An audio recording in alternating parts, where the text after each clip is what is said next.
ছোট ভাই আমার, বোন আমার, প্রতিজ্ঞা করো, বাপ মরবে, মা মরবে, ভূমিকম্প হবে, সিডর হবে, এই পৃথিবী লন্ড ভন্ড হয়ে যাবে, বেঁচে আছি মানি ফজরের 2 পড়তেই হবে। বেঁচে আছি মানে জোহর আসর মাগরিব ইশা পড়তেই হবে। একটু আগে সিগারেট খেয়েছি, একটু পরে আজান হয়েছে, নামাজ পড়তে হবে। একটু আগে পর্নোগ্রাফি উলঙ্গ সিনেমা দেখেছি, একটু পরে আজান হয়েছে, নামাজ পড়তেই হবে। ঘুমের মধ্যে কাপড় চোপড় নষ্ট হয়েছে, মা জানে, বাপ জানে, ভাবি জানে, বোন জানে, সবাই জানে। এখন গোসল করলে সবাই বুঝবে কেন গোসল করছো। সবাই বুঝলে বুঝুক, না বুঝলে নাই। আরে বুঝলেই কি না বুঝলেই কি, আমার কাপড় নষ্ট হয়েছে, গোসল আমার ফরজ হয়েছে, আমি গোসল করবো, নামাজ পড়বো।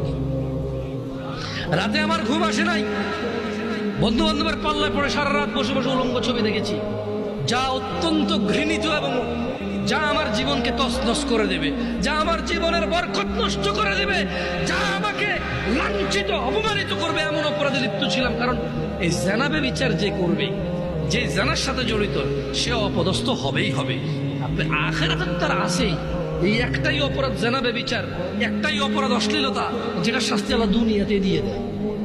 কোথায় দেয়? আখিরাতে তো আছেই। সারা রাত উলঙ্গ ছবি দেখেছো, দেখে নিজের জামা কাপড় নষ্ট করেছো, অপবিত্র করেছো নিজেকে, অসুবিধা নাই। গুনাহ যা হওয়ার হয়ে গেছে, গুনাহ নিয়ে পড়ে থাকলে চলবে না। গুনাহ যা হওয়ার হয়ে গেছে, গুনাহ নিয়ে পড়ে থাকলে চলবে না। যাও গোসল করো, ফজরে আযান হয়েছে, সালাতে যাও, 2 রাকাত সুন্নত পড়ে আল্লাহর কাছে ক্ষমা চাও, 2 রাকাত ফরজ পড়ে আল্লাহর কাছে ক্ষমা চাও।